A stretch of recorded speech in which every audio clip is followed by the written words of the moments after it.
Live in a second. Cool. There we are. We're live now. Right. Welcome, everybody. I'm back on again. I was only live earlier. Yeah, I thought I would come on and have a chat with Simon again. Now, we've been chatting on and off for a couple of years now about different projects. And we thought it would be a good time amidst all the chaos that's going on to talk about something positive. And yeah, you have some news about your book you've been trying to get published. Well, yes, I do. Thankfully, at last, I found a route in which to get my book published through Amazon. So finally, I'm happy to say it's there and available for people to read. Fantastic. So we thought it'd be a perfect time to come on and talk a bit about the experience of that. It's something that's always intrigued me about the process of digital publishing. So we'll talk about the detail of that. But before we get on to it, we are live. So if you're watching us live and you have any questions as we go, we'll try and keep an eye on the chat. If you've got specific questions about the process as they come up, or more general questions for Simon, please pop them in. And we'll try and get onto those as we go. So for a bit of background, we've got many new subscribers. A lot of people may not be familiar with your story. Do you want to briefly cover the background to the book before we talk about the publishing? Yeah, sure. So in brief, okay, basically, a few years ago, when my step-grandfather died, which was about 2005, 2004, he only at the funeral did I discover that he'd been a prisoner of war in the Second World War. I hadn't known this before, and I really wish I had known because I never had the opportunity to speak to him about it. But because his step-grandfather, in the wake, one of them, his side of the family, said, well, we've got a copy of his accounts from his time as prisoner of war. So a few weeks later, they sent it through. I came home from work. It was there on the doorstep, and I sat down and I read the whole thing cover to cover. And it was about 40 sheets, excuse the notes on this side, of his account in captivity from when he was captured in North Africa, Tobruk, in 1942, through to his escape in April 1945. Now, his journey took him, or he was taken, along the coast of North Africa.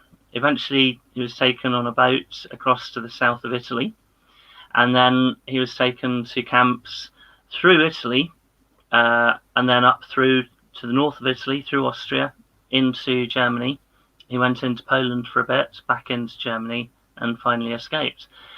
And that story had such an impact on me that it stayed in my head for many times. I read it a few more times, and I decided to go on the journey that he went from the south of Italy 2 years ago now, and followed his route. I went to the places where he was held. Some of those camps, certainly one of them, is more or less intact, and that was a place called Moncherano in Italy, and that was amazing. I mean, that blew my mind, being able to walk in the same place and see the same things that he 80 years ago would have seen, but obviously under very different circumstances. So that was the inspiration for the book that you ended up writing, was to tell the story, but also reflect on it from your point of view now, visiting the places. Absolutely. As they are today. The book is his words. I haven't changed what he wrote at all. And my observations as to how it is today, 80 years on. And obviously, very clearly, there's a big difference between his views of Italy, the people, understandably, and Germany, and then my views, how it was very, very different. All the places I visited were very, very beautiful, lots going for them, and the people were very, very friendly. You can imagine that was very different. That was the spark of inspiration. And I remember talking to you, it must be a couple of years ago now, about the challenge ahead.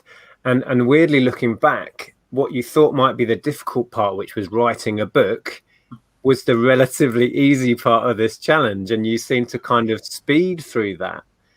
And then you went, we'll quickly touch on, because I want to get into the how you got this book published on Amazon. So I think that's going to be the fascinating part of this, how you managed to actually go through that process. Yeah. But you ended up there after many, many attempts to take the traditional route. So what were your hurdles with getting it published through a book publisher, the kind of traditional sense? Well, once I'd written the book, and I was thought, well, it should be a breeze. I'd spoken, or a relative breeze, I'd spoken to a guy who was a publisher at a trade show, and he had expressed an interest. Mm-hmm. So I thought, well, that would have been my easiest route. I contacted him. I sent my manuscript off to him. And about a week later, I hadn't heard anything, so I gave him a call, and he needed a bit of encouragement to read it, look at it. So I thought, okay, fair enough, he's busy. But then he did read it. He said it was good, he enjoyed it, but wasn't quite, the market for him. And he wasn't also sure on whether it would sell. And he wasn't, he didn't know me as an author either, being a first-time author. So that was disappointing after I'd been quite confident that he might have been the person to have got it published. So I contacted other publishers, and quite a few of them, and they all came back with similar sort of things. Quite often that they liked the book, but new author, weren't too sure. So I think it just became increasingly harder as I went on getting those sorts of messages. And I did sit on it for a while after that, because I was quite despondent. I've got a book. I obviously believe it's good and have faith in the book, but trying to convey that to some big company, they want to make sure that they sell books. And so then I went down the route of trying to contact agents. You contact an agent, they then put you in touch with the relevant publisher. Mm-hmm. But again, it was a very, very similar story. They didn't know me as an author first time, and you've really got to sell yourself. And the story. So the problem from what you're saying then essentially is, because you don't have a track record, they struggle to have faith that the book's going to sell, which makes it really difficult for any new person writing a book, surely. If you've got no track record, because you're not going to, you've got to convince them somehow. Situation, what came first? You've got to have the experience and the track record, but you can't get that if somebody doesn't publish you. So it's very frustrating. And I remember us saying at the time when we were having conversations that even the biggest selling fiction author of all time, J.K. Rowling, was rejected. What was it, 7-10 times or something? 70 odd times, I think. Okay. So this is nothing new. No. So that kind of gave me the encouragement that, if somebody did decide to publish me, then look at people like her. And away from publishing, KFC is another one. The guy who invented the coating for the chicken, Colonel Sanders, he took his recipe, which everybody loves today, to loads of different restaurants, 60 odd restaurants, was it? And they all said no. They weren't interested. It wasn't going to go anywhere. He wasn't going to be successful just by coating some chicken with this recipe. Go away. But one restaurant did say yes, and look where that took him. Yeah. So eventually, then, after quite a while, what made you decide you were going to attempt to publish on Amazon? Well, I always said that I was going to get the book published no matter what, and I wanted, after all the effort and the trip that I'd been on and the amount of information that I'd collected, it is fascinating to me, and I'm really, really glad that I have done the trip and I've found out so much. Mm-hmm. But I always said I would get the book published, and as a last resort almost, I knew that it would be possible to get it published via Amazon. So that's what I've ended up doing. And the process for that, is that difficult, or could anybody attempt this? How did you find the process? I would say anybody can attempt that. Through my experience, the thing that brought me my awareness to the fact that I could do this was another author who's written loads of books by the name of Nick Spalding. And he was flying on a plane, and his book, he wrote, his first book, I think, maybe, he wrote a book in 24 hours, just writing consistently about where he was on the plane, how long he'd been there, but including life experiences, the kind of thing that would flow really easily. And he published that on Amazon. He did that as a free book, I think, and yeah, it's done really well with that since. So I knew from that it was possible to get a book published on Amazon. So I thought I'd look into that further. And it's straightforward. You go onto Amazon, you open up an account. I've made a few notes on it. So I used KDP, which is Kindle Direct Publishing. So you basically sign up, you create an account in the usual way, and then you click on create the title or new book, and you type that in. You enroll your book with KDP Select. I've made notes, I'm having to look at it. Basically, that means that your digital ebook will be exclusive to Kindle whilst you're signed up to KDP Select. And that gives you various advertising benefits, such as you can reach more readers with your book appearing in Kindle Unlimited in many different countries.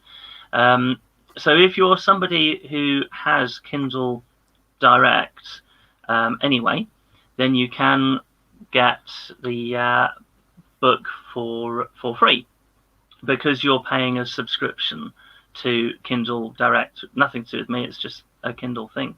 Right. If you don't have Kindle Unlimited, then you can buy each book that you want to read. So and then authors get a share of the KDP Select Global Fund when people read the book, the free book. So I don't know what that's going to amount to, or not expecting much.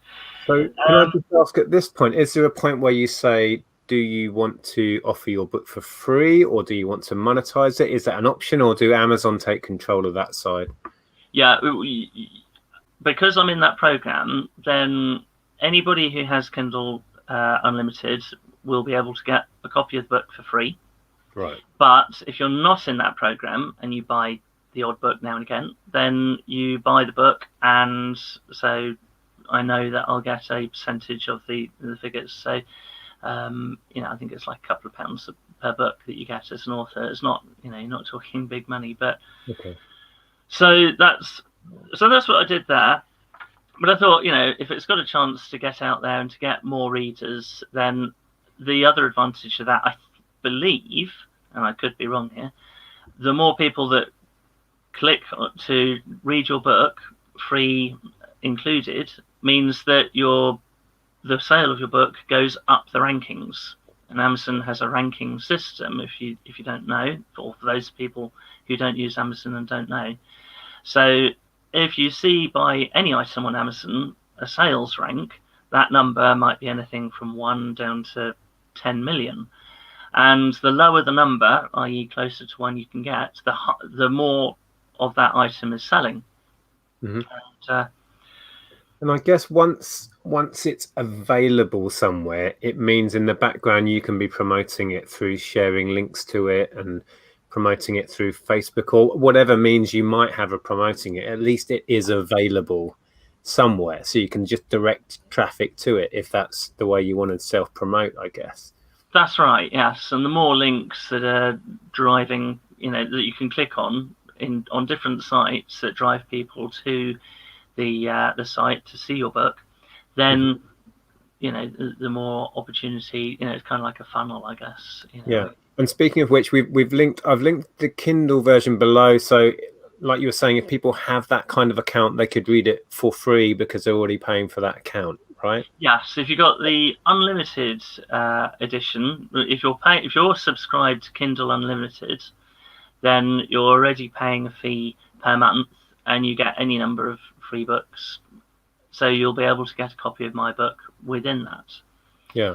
So please do if you're if you can get it for free. I mean, what's stopping you? It's a great story. So check that out. Now, interestingly, I mean, we'll carry on talking about how you went through the process, but there are 2 links below because there's a hard copy of it. So how have you managed to get a hard copy produced as well? Is that part of the deal with Amazon? That is all part of the deal. Yes. Now I wasn't sure of that. I didn't know. I'd hoped that was the case. But yeah, it's a print-on-demand service. Oh, it's on demand, right? Okay. That they offer. So as soon as they get an order, they print it and send it out. Wow, I didn't know they were doing that. That's incredible. Yeah. So, which is fantastic, because then if you want to have the look and the feel of the book in your hands, then you can have that. And so. And just a naive question, perhaps, but there are no bad questions. Is it illustrated? And if so, is the Kindle one illustrated? There is a difference. They're very, very similar, but because it's Kindle and digital, that is illustrated. The paperback is also illustrated. So I put my photos into both. The main difference there, of course, is because it's digital. If you've got a color screen on your Kindle, you'll enjoy seeing the color images that are in there. A lot of Kindles are black and white, so you'll see the black and white images, and that's the case with a paperback copy. All of the images in the paperback are in black and white. That is the only offer that they do, I think. They don't print. That's understandable. I mean, you can imagine the extra cost to print color. Yeah, for sure. Yeah. That just made me laugh. Bargain Buster said, "Live again, Nick. You need to social distance. It's fine. This is perfect. See, is there 2 meters between us there? Yeah, we're hundreds of miles apart. It's fine." Yeah. And also, while I see it, I'm aware I struggle to read the chat and have a conversation. It's difficult, guys. Sweatmopper says, "I've had a couple of ideas for books for a while. Now could be the time to commit." Well, now we potentially have a lot of spare time on our hands, unless you're carrying on working from home. It might be. And Simon's story is inspirational because the publishing process, if you take the Amazon route, sounds relatively simple. So yeah, absolutely. Yeah, so just going back to scroll back a bit too. So you sign in, you set up an account with Amazon to publish through Kindle. So if you've already, I assume you wrote it on some sort of word processor or in your laptop. Yes, it is. Yes. Is it a cut and paste exercise then into some sort of form? It is. You can upload for the Kindle version. You can upload from I haven't got Microsoft Word. If you've got that, then it's a real breeze, because you can literally save your file on your computer and upload that file to Kindle, and then all of your book is automatically sent straight up there. Easy. I've got OpenOffice software. It's a free package software that anybody can download for free, and it's got the Word element to it. It's got a spreadsheet and all of the normal things. So because I use that, there's free software that you can Google, which will convert that file to a Microsoft Word file, and then I was able to upload that to Kindle, and that solved the issue. Okay, so it is relatively straightforward. Relatively straightforward. However, when it came to the paperback book, it wasn't working properly for me, because I wanted pictures to be in set places on the page. So then it was a bit more tricky. So in the end, I saved the book as one massive PDF file, and then I knew that each picture would be on the relevant page, and I uploaded that. But then there were sizing issues, and I had to go back and tweak that, and so that was a bit more complicated. But I did manage to get that sorted in the end. Okay.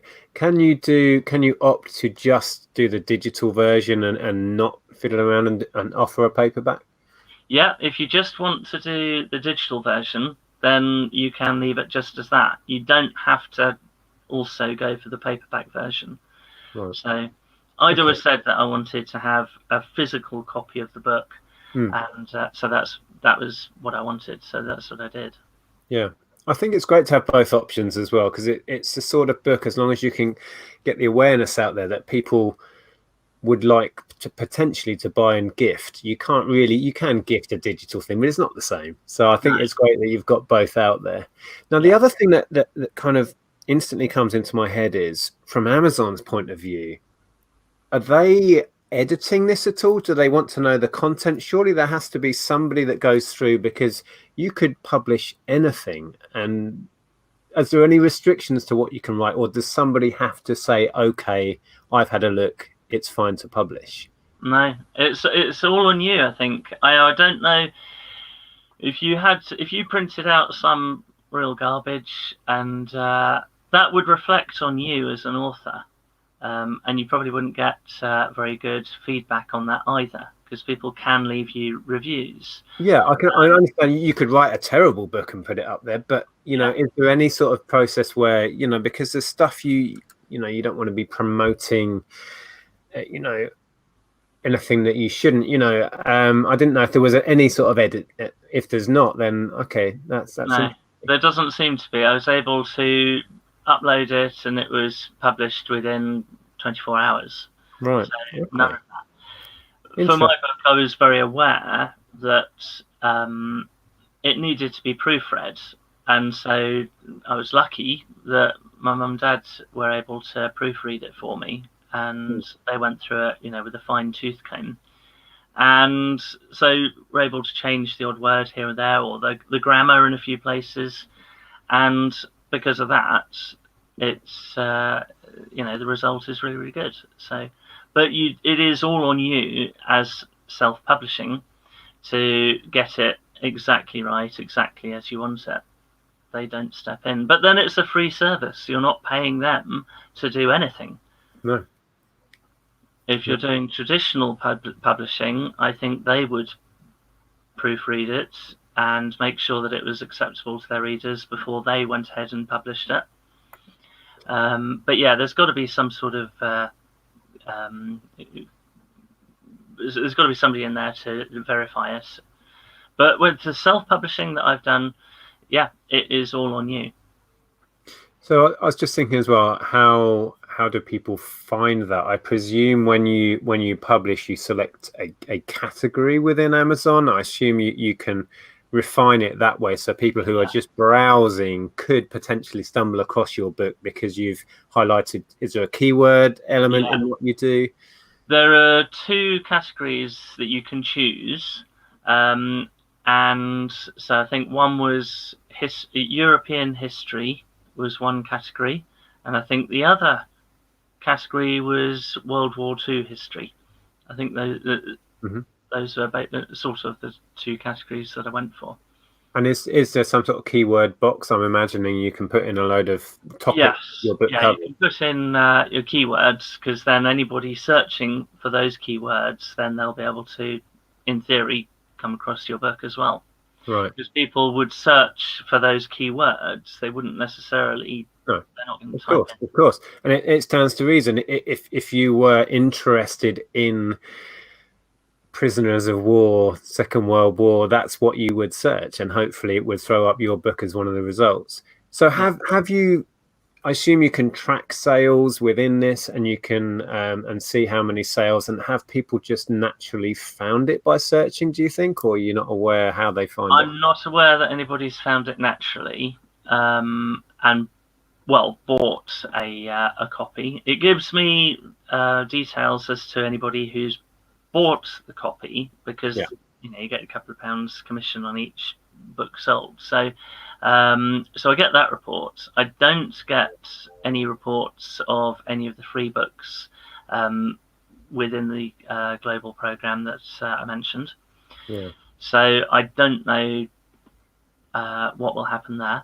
No. But yeah, anybody actually buying a copy, Kindle or printed book, then I do get a record on there. You can go onto your KDP, like the background page, if you like, and that will tell you all of your statistics, when the book was sold, whether it was a paperback that was sold, or whether it's an ebook, and therefore how much commission that you're going to get for each one. Yeah. So do you feel like you've achieved what you wanted to, or are you now on to kind of phase 2, which is trying to get this out there and trying to let people spread the awareness? Are you attempting to do that in any ways? Yeah, I think marketing is extremely difficult. I would love to be able to market the book and get it out there and get more and more people to be able to read it. So one goal is achieved. I've got the book there. It's there for people to purchase and for people to read. Marketing it is very, very difficult. So that was one of the reasons why I wanted to have a traditional publisher, because they would have been able to help with the marketing. Yeah. If you're going to market anything, I think you've got to throw a lot of money at it. And I haven't got that money. Exactly, and they've got the contacts to get it in the right shops and to get it, on the shelf here, there, and everywhere. Yeah, exactly. And I can only imagine how many Kindle books are published on a weekly basis. You're in a sea of books, you know. So you'll have to think outside of the box, and yeah, I don't know how. Have you tried social media and joining forums and stuff that we chatted about a while back? Yeah, there's that's one option as well, and I am starting to look at ideas along those very lines. I can't do it at the moment, obviously, but I want to be able to go out to bookshops and speak to them and say, look, I've got this book, would they be interested in holding a few on their shelves? And by speaking to them in person, if they're interested, I'm kind of thinking independent bookshops, of which there are dwindling numbers now, rather than the bigger companies, and ultimately move to bigger companies as well by speaking to their head office, I guess. But is there an issue with, let's say you did go to an independent and they're really keen on stocking that, and they sell a lot of World War history books or whatever, and they're like, yes, but then you'd have to almost buy your own books and get them printed through Amazon and then take them. How would that work? The way I see that working, if I spoke to an independent bookshop who was willing to stock some of my books, I could offer them signed copies, and assuming they're willing to have the books on their shelves, they would have to order from me. I don't know of a way that they could order the books and then sell them from Amazon, but I can get author copies at a price that would allow me to go down that route, and I can order, I think it's up to 1,000 books at a time, so at the author rates. So okay, so you can almost wholesale your own book. You can use Amazon as a printer, essentially, and order up. Yeah, that makes sense. Okay. So there's potential there then. So there is potential. Yes, it's not like, if I had to only, buy books at the selling price to everybody, then that wouldn't be an option. But because I get the author rates, then it is a possibility. Yeah. Okay. I'm just scrolling back in the chat, see if there's any questions that we had. Don't think we've had any big questions. If there is anyone in who's also had a go at publishing, let us know your experience. Yeah, I'd love to hear from anybody who's had a book published, especially if they've had a book published traditionally, either in the chat now or if you're watching on replay, please do let us know your experience, because I would love to learn more about this. Yeah. So has this experience put you off publishing or writing, or has it inspired you to want to do more? Where are you at, having managed to get this published? Yeah, I think I've gone through a roller coaster of thoughts on that one, really. I've seen how very difficult it is to get a book that I think is, which I fully believe in, and anybody reading it, I think, will find it fascinating. Mm-hmm. And I've told so many people about the book, and everybody who I've spoken to has said, how interesting the idea sounds and how inspiring it is, and loads of positive things about it. More so than other ideas, I'm sure, of other ideas of books, because of the content of it. I think it's the same in so many areas of life. It's a lot about who you know. It's a lot about the contacts. It's a lot about, if somebody like Stephen Fry was going to do a trip through Europe tracing that, they'd have production companies fighting over him for the rights to make a TV show and produce a book and produce an audio book. You know what I mean? It is a hell of a lot easier when you're a known person anyway. Absolutely. And there's absolutely nothing wrong with the idea. It's having the contacts. It's having that kind of personality behind you and being known. And it's such a fight. And I feel that frustration. That's the tough bit. It's not about, it's almost not about what you can do. You can do something really, really good in any field. But it's getting that message out there to people that says, this is what I do, this is what I've done. Please buy this from me, whether it's a book, whether it's soap, whether it's anything is the same. Yeah, and self-promotion and marketing is a skill in itself. It is, yeah. It's something most people aren't comfortable with. Sorry? I've got a history in sales where, I was both in retail and in actual sales, telemarketing, that sort of thing, which I haven't done for years. I ended up loathing the telemarketing. So I know it's a very, very difficult thing to do.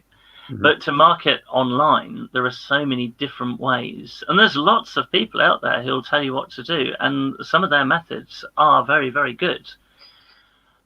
But it's having the time and being able to put that in place and market it really well. Exactly. And that's the other thing, of course, this isn't your number one focus. You run a photography business, for those that don't know, and reselling.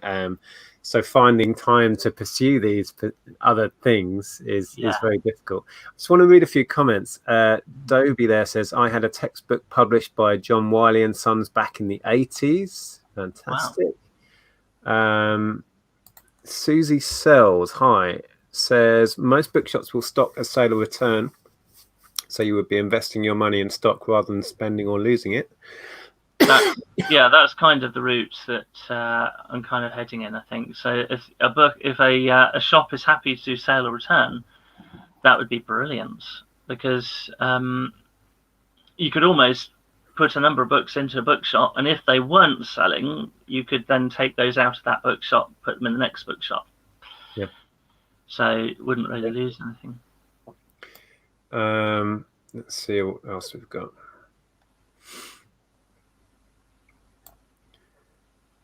Mr. Blobby says, I worked with a friend of mine who had an Amazon published book, and many top sellers reduce the Kindle price to 99p and buy their own copies, as you only need 20 sales in an hour for a top seller. Oh, so that's trying to manipulate the numbers.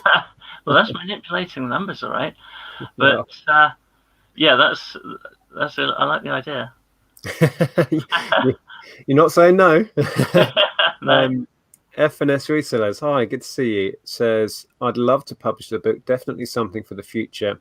I've worked with people who have published books on Amazon. Very difficult to market there. publishing through niche sites, etc., seemed best. Okay.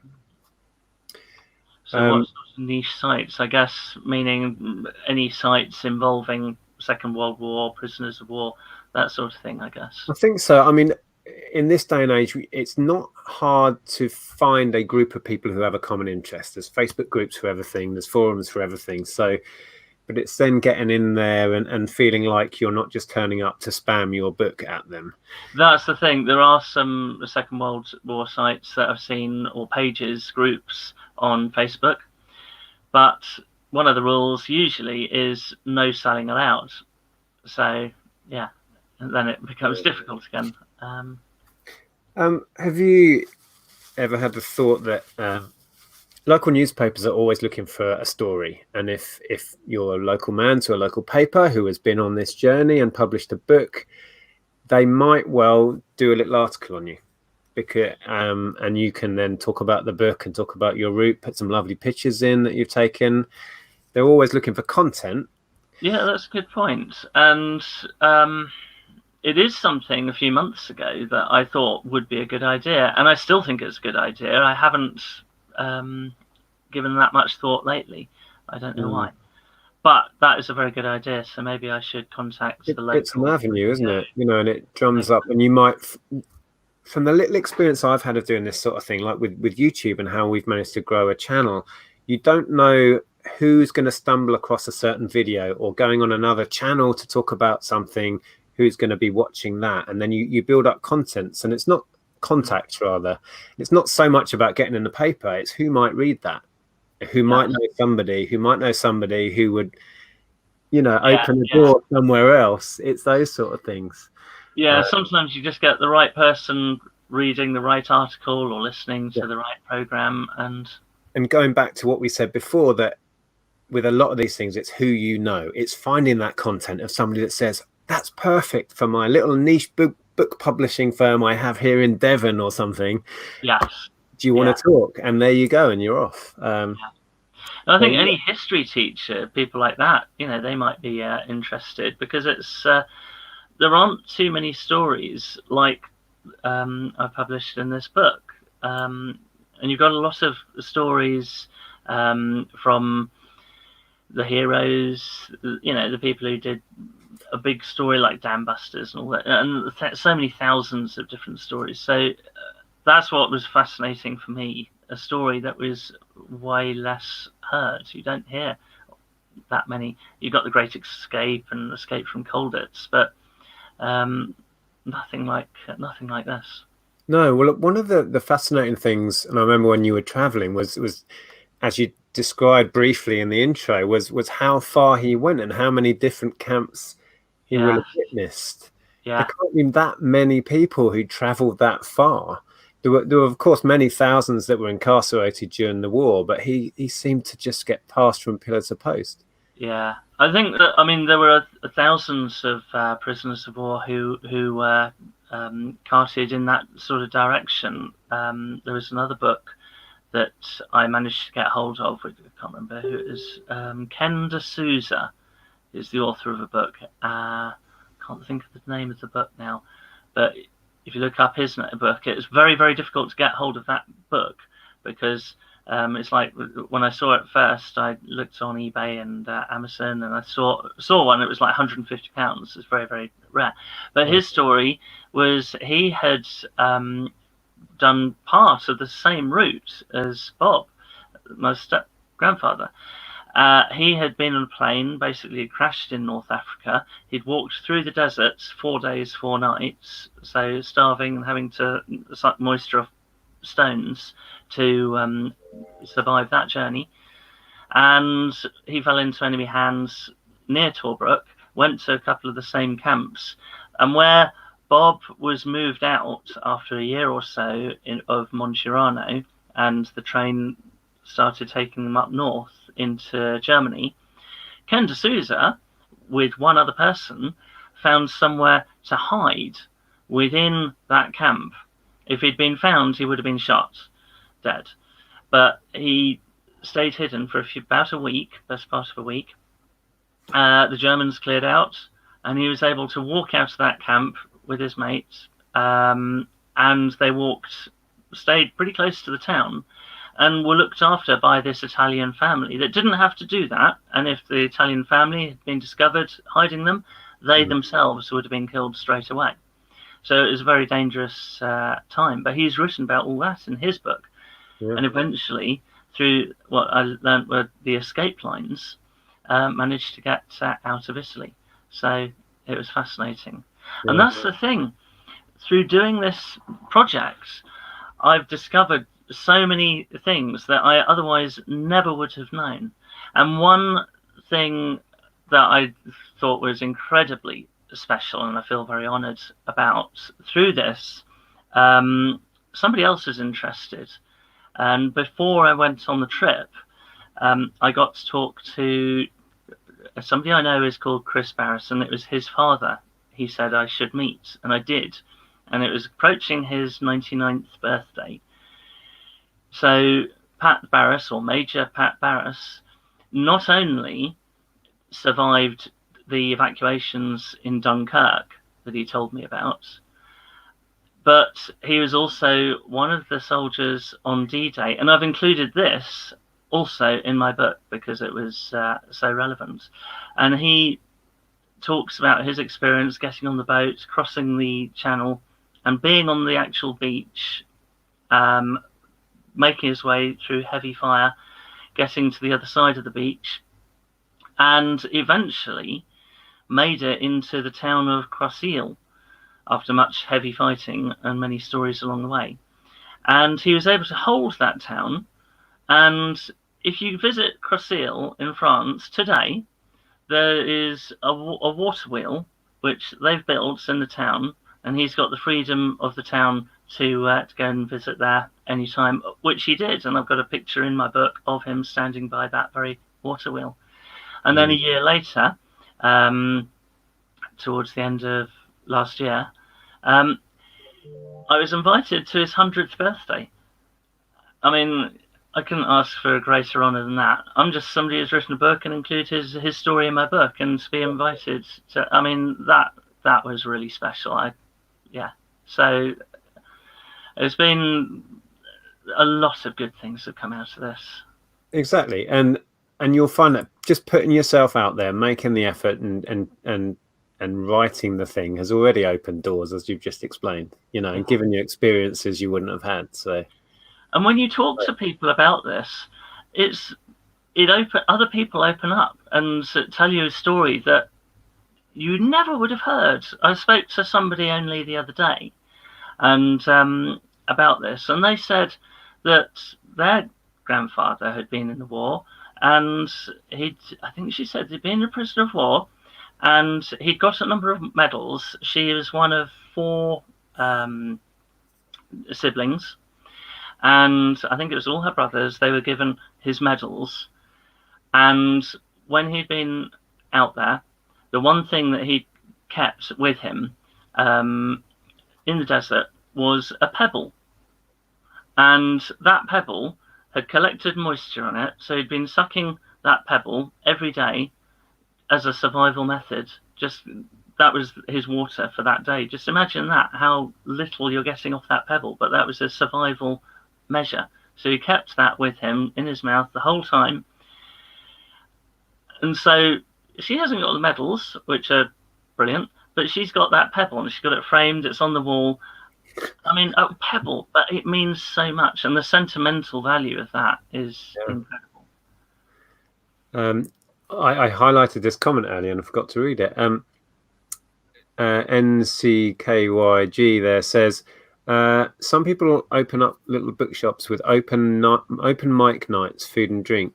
So yeah, I mean, who knows if you could get to know a local bookshop and offer to come down and talk about the story and yeah, I like that idea. Yeah, I think that's the sort of thing which would be good marketing, I think. And as you say, being able to, people give talks, don't they, and then do a book signing afterwards. So those sorts of things, if I can get into various groups, societies to talk. And I guess it's putting the book in front of as many people as you can, but then it's word of mouth. If somebody is into this and they do find the story fascinating, they're very likely to tell someone else about it. So it's about starting the ball rolling in tiny little ways. Yeah. What just says there, question, the British Library holds a copy of every book published. Did you send them a copy of yours? Apparently they buy more if people request them at their local libraries. So is that every book published, or do you have to have an ISBN number, or do you have an ISBN number? I do have an ISBN number, yes. If you look at the back of the book. Oh, who's that handsome chap on there? Okay, cool. Yeah, see, I've got an ISBN number. So, and that was that's the front of the book, just to show you. There we go. Is that sorry, I was just going to ask, is that a picture that you took? Is that a picture you staged? It is. I've got a friend who, again, a photographer friend, Richard, and I told him about my trip, and his grandfather was also, or no, his father was also in the war, and that was the hat that he had worn, and he let me borrow that when I did my trip. So I had that in the car with me the whole time. And when I went to the beach in Normandy, no, not in Normandy, Dunkirk. I went to actually Dunkirk. That was the hat that he would have been wearing when escaping from Dunkirk. So I kind of bought it back, but, oh, wow, but that's where I got the shot anyway. And yeah. That's cool. So I was very grateful and to Richard for lending me that. I just needed something exactly like that on the beach. It just, that was the place to photograph it. I almost had an idea I might wear it in one of the live videos that I did as I was walking around. I didn't. Pleasant Valley Pickers in, good to see you. Did Simon try contacting local media outlets? A brief human interest interview on local TV might help. Oh, it would absolutely help, but yeah, getting your foot in the door with those things. Yeah, I like the idea of doing that. Thank you for the suggestion. I think I would suggest that the local paper, local radio, you'd have to kind of step up, wouldn't you, and get yourself. I think, as you say, step small. So maybe a few local places first, and then, maybe. And also, then you can refer from one to the other. You could then approach your radio, and I was in the paper. I did this. You can see the article online or whatever, or you can check out. Yeah. YouTube video here, and like you say, step up and up and up. And if you get enough traction, yeah, there's potential to take that far. Who knows? But having that self-promotion element to your personality is required here, and I'm not saying that's easy. It's not easy at all. No, it's very easy to say, oh yeah, I'll do this, do that, but actually doing it is hard. When you get knockbacks as well, it's I've certainly found the publishing it's quite soul destroying, really, and absolutely you get distracted with the things that you need to do, prioritizing work, and then the book idea becomes a bit of a nightmare, and you push it right to the very back of everything. And I totally understand. Hi Swamp, good to see you. Hi Carl, good to see you. Again, Sweatmopper saying about local media. I mean, it's one of those things, isn't it? They can only say no, and you can just keep asking until they tell you to go away. yeah, definitely. And there is a local radio. There's a couple of local radios that I can think of that I could try contacting, and of course the local paper as well. So, and I think at this particular time, given what's going on in the world, people are bored at home, so maybe this is a good time for people to think, oh, what shall I do today? Need something to read. They've got something to read now. Yeah. Well, all of those watching at home, we've got 59 people in. If you need some reading matter, there it is. Below. FNS Resellers was saying, I was just trying to say that you need to infiltrate those groups, but in a breezy way. Yeah, I know. If you go into a military history group, and then the first post you put is, here's my book, you're not going to be received very well. So you have to, I guess you'd have to ingratiate yourself for a while and then say, by the way, I've written a book, and wait for someone to say, oh, what's it called? Yeah, that's it, isn't it? Yeah. There's ways and means. And then talking about manipulating the ranks by buying your own books, F&S resellers saying it's dangerous, so be careful. I'd imagine Amazon will spot those sort of things. Yeah, I'm sure Amazon are wise to that, because a lot of people will have tried those ideas before, I'm sure. For sure. Links on forums can be helpful, not just Facebook. There are still many forums for historical stuff. Yeah. Okay. Well, that's worth looking at. Yeah. I haven't looked outside of Facebook, and yeah, I must do that. Thank you. I'm just reading through in here. Well, good point, actually, Pleasant Valley Picker. Those soldiers went through such intense experiences, makes our current situation seem less difficult. I know we're moaning about loo roll, and yeah. Yeah, absolutely. I mean, that's a point well made. I mean, through reading his account, I was just like, I was blown away. By the time I'd finished that first day, the first time I read it, I was just totally blown away by it. And I think because of the that fact, it stuck in my mind from that point, and that was the seed that has grown into all of this, because it's one hell of an experience that he went through. I mean, when he wrote his journal and said we survived the first 3 days, but later on we would have been better off dead. When you write something like that, you know, that just gives you a taster as to the ordeal he went through. Yeah. So I was just thinking, whenever you talk about it, it sounds filmic. Just aim for the top. Send it to producers. Well, screenwriter.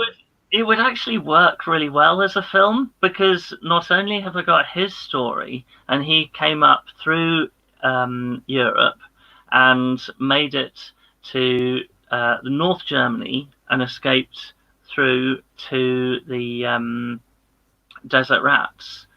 Well, also included, as I say in the book, is Pat Barris and his journey from D-Day coming down into the north of France, but with the desert rats. Now, the two people, they didn't meet, but if it was a film, you could totally work it. I mean, Hollywood works its magic, doesn't it? Oh, of course, yeah. You can totally see how a film would work, where you're following the two characters, and at the end of the story, they do meet. It would be brilliant. Yeah.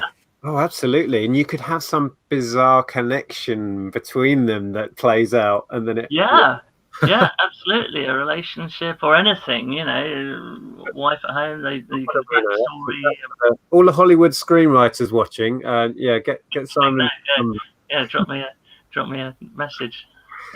Pleasant Valley Picker had a granddad who was a prisoner of war in World War One. Oh wow. Crumbs. I wonder what his story is. I mean, it's fascinating here. One of the things that, because I made live videos when I was going around, a lot of people have left messages since on those videos saying thank you for, especially the Stalag 4B one, and thank you for doing your video. It's fascinating to see the place, because there isn't much online about it. So people who have relatives from around the world have left messages on those videos and are really grateful to have seen what it was like. That's interesting. So those videos are still getting found and viewed. Yeah. Every now and again I get a message from one of those videos, and it's just like, oh wow. Yeah. And so it's touched somebody else, which is well, if people haven't seen those, and many people watching now won't have seen those, the link to your channel is there, and those videos are still available, right? Yeah, they are. Yeah. And there's one where you were able to wander around that whole camp, and it was pretty much laid out. Yeah, I was blown away by that one. Absolutely. I remember speaking to you at the time, and you were so kind of giddy with the whole experience. Yeah, it was. I mean, before going, I really wanted to get into that particular camp because I'd seen on Google Earth where it was. I was ecstatic that I'd actually found the location. But in seeing the pictures of it, I could see it was intact. But it was it looked like it was locked, a private location. Would I be able to get in? So I contacted the mayor of Monterano and tried other means to try and get permission to be able to take a look around. I was desperate to get in there. So the mayor got back to me and said it was privately owned and wasn't able to help. If not, even if he didn't even know who it was who owned the site. So when I was driving up to there, I'd already looked on Google Earth and I'd looked round the back side. It looked like that I might have been able to park the car at the back and then sneak in. If there was a wall, jump over the wall maybe and kind of sneak in somehow. So if you had have done it that way, that would have been hilarious for the book, that you're breaking in. Yeah, exactly. Everybody else really wanting to get out of there, and there's me trying to break in.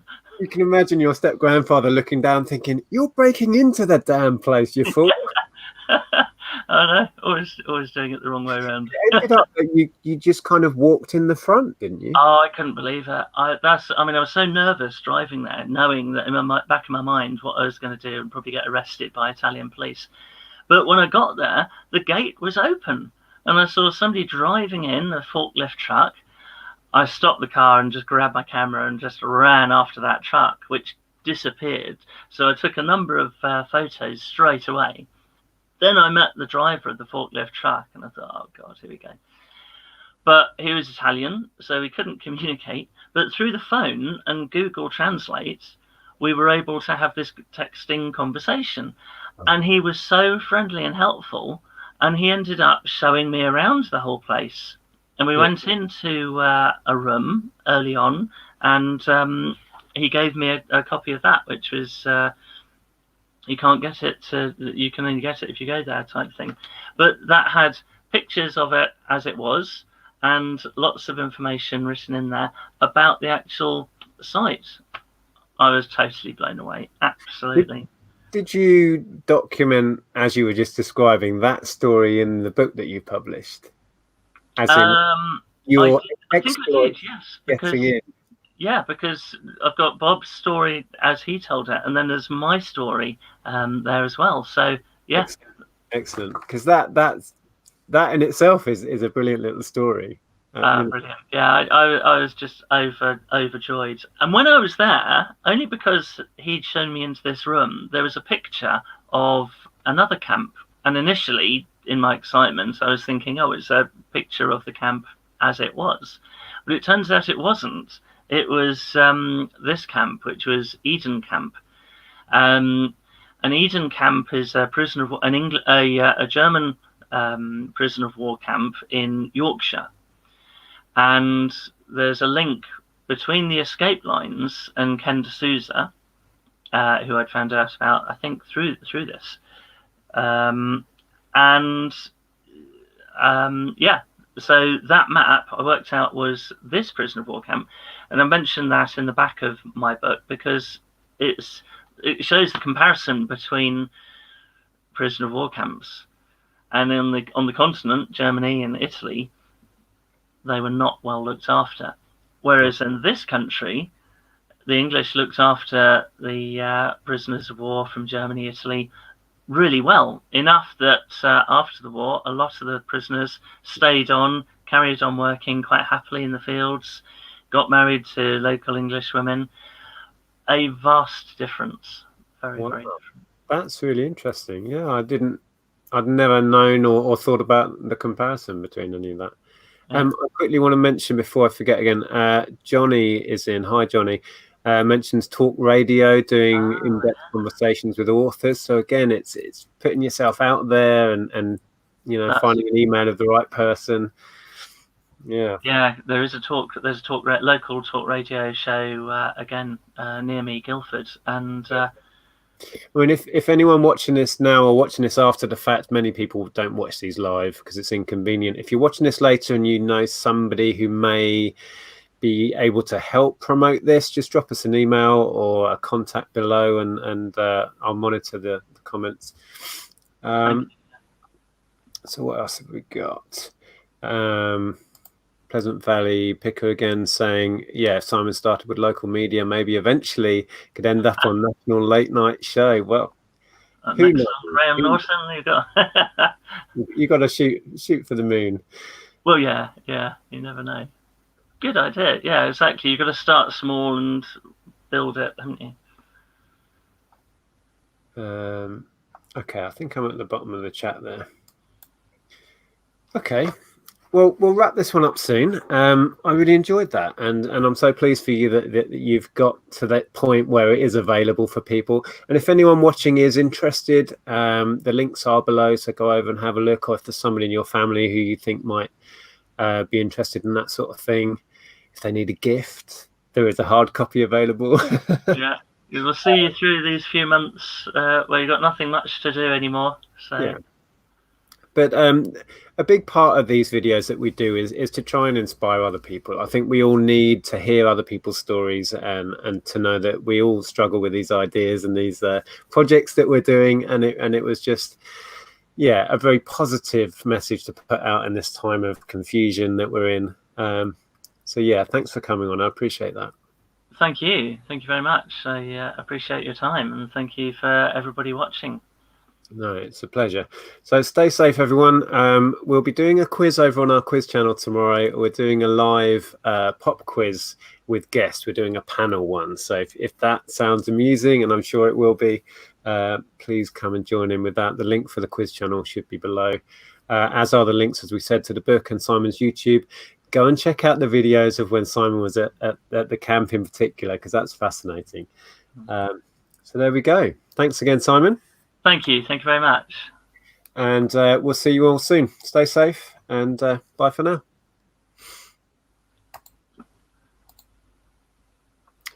It always takes a while. I can't find the button.